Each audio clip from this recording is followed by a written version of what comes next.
Hello, thanks very much for joining me today. My mind's going towards early season trout now, so for this week's river pattern I'm going to tie a variation on the Jingler. Jinglers come in all shapes and sizes. They can be tied to represent LDOs or March Browns. So without further ado, let's get into it.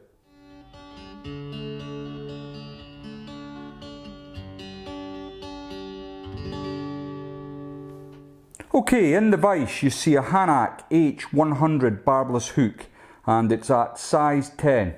It's a dedicated dry fly hook, so it's a very light wire. And the thread I'm going to be using today is the Fish On Ultimate Tying Silk, and it's green. Now, before I do anything else, I'm going to simply add a tiny coat of super glue to the shank of the hook. Just takes a dot. I'm going to use my thread to spread that up the shank. So I'm catching it in just before the eye, and I'm going to bring my thread all the way up to where the barb would be on the hook. But just before it, I'm going to stop to remove my rat's tail. Now, I was asked about why I always put the super glue down, and I don't always do it. I do it when I'm using the Ultimate Tying Silks or the Vivas, and the reason for that is wax just doesn't stop the rotation of the thread on the shank of the hook, whereas the super glue beds it in and it stops that rotation you get with some cheaper flies on the body. So that's why I do it. Now, for the tail of this fly, I'm going to use some Coq de Leon. I've already got a little strand here, and I'm going to rip off around a dozen fibres. I've pulled them off at a 45-degree angle in the hope that my points will marry up, and they've done that quite nicely. I want the tail to protrude about 1 centimetre past the bend of the hook here. So I'm going to lay that on and then just catch it on. Let's have a look. Looks okay. I need to remove this bit up here. Excuse my fingers. And then I'm going to start at the base of the fly, just check where it's sitting, and then come all the way up, and I'm going to build a slight taper into the body, very slight, and then I'm going to come back to the base of the fly. Now, as I look at this, I'm quite pleased with the way that's sort of splayed out. Now, if it doesn't do that for you and it's lying too straight, you can always bring your thread round the back of the hook like this and then pull it up, and that'll splay it out. But mine seems to be sitting really nice, so I'm just going to leave that as is. Now, the body material I'm going to use is some of this stuff. It's from Troutline, and it's Troutline's Ultimate Body Thread. Now, basically, it's not a thread. It's a little wool. It's very thin and ideal for fly tying. It comes in various colours. I'm using the sort of very light olive. Now, as you see it on the screen with the light and whatnot, it may come across as quite yellow looking, but trust me, it is light olive. I'll put a little link to this in the comments below if anyone's interested. It's really easy to work with. The alternative, of course, is going to a haberdashery and getting some really thin 3-core wool and stripping that down into one piece that you can work with for tying.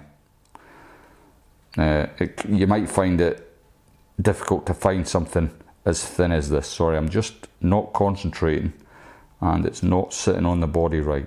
There we go. I knew it would come eventually. So I'm just trying to maintain touch and turns up the body. I'm not overly worried if there's little gaps because the thread I'm using beneath is green, and when this is wet it does come across as a very dark green colour, and I'll show you that towards the end. I'm just going to help build my taper a little bit.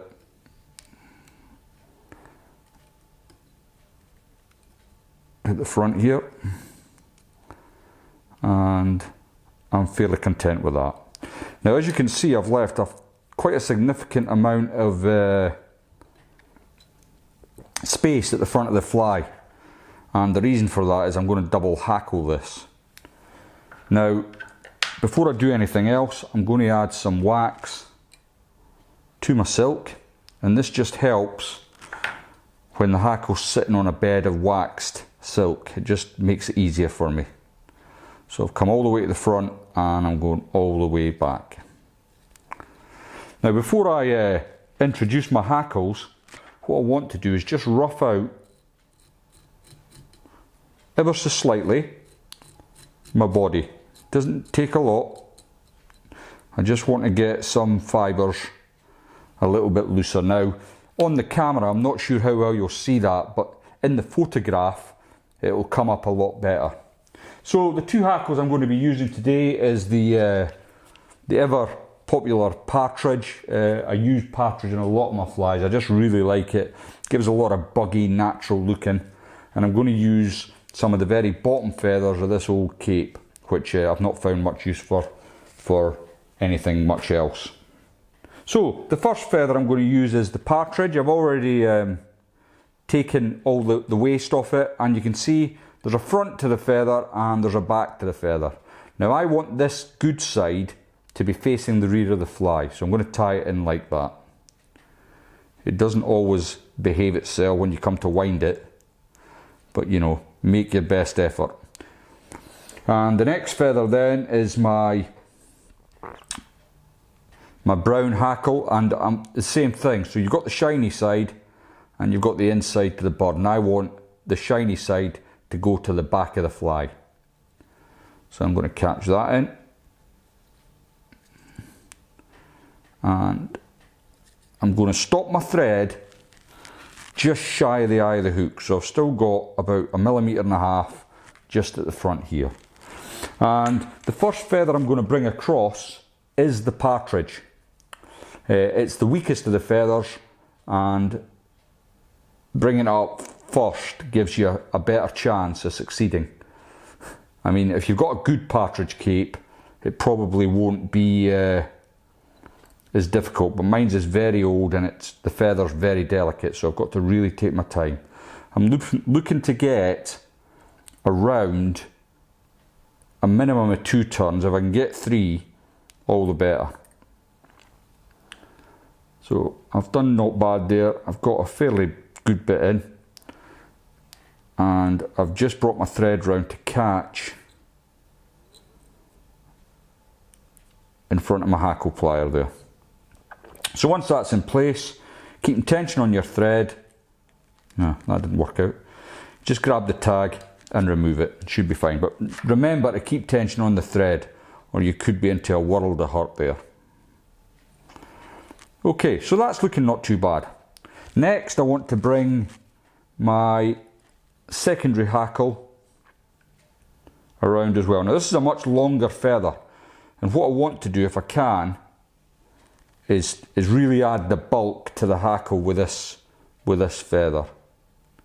So I'm going to bring that in initially behind, and I want it to sort of intermix with the partridge. So weave your way through some of the fibres and just keep going. As long as you've got hackle, there's no 1 or 2 turns. I just go until I think I've got as much of the feather as I can to do what I want. And I'm just working my way through this partridge hackle until I get to the front, just using my fingers to open out as best I can. Then once I've brought the feather right to the front, I'm going to catch that in with my thread. Now, I think I've got 1 turn in there, I'm not very sure, but I think I have. So I'm going to bring everything back now. Yep, I can see it now. I've caught that in, no bother. And then I can just, while holding my thread under tension, pull that away. Now to finish off, I'm going to lick my thumb and forefinger and just ease that back. Now, a lot of people will be thinking, oh no, this is the end, you know, I'll just click away, but you'll be missing out on a top tip if you do. I've always had real problems with keeping this fly afloat in the river. It's not one of my favourite patterns, I've got to be honest, but it is very effective early season. So it's a mug that doesn't do themselves a favour and have a few of these in the box.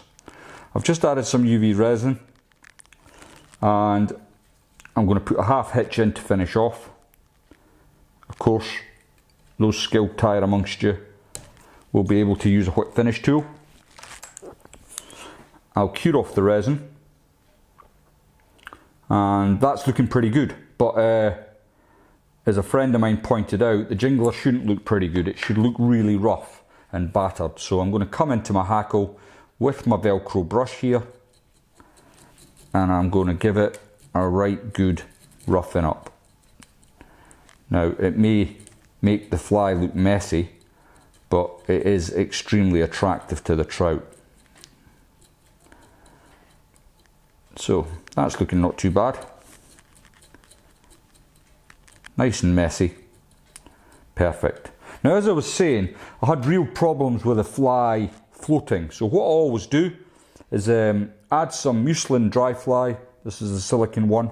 And you'll notice some of this will bleed into the body material. And you'll see the actual colour it goes when it's wet.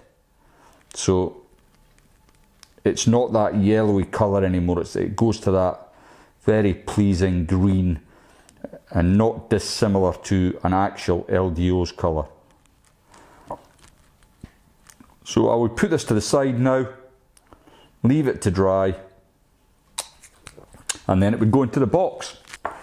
Thanks very much for watching. I hope you found that of some use. If you haven't subscribed to the channel, please do so now, and I'll see you all next time.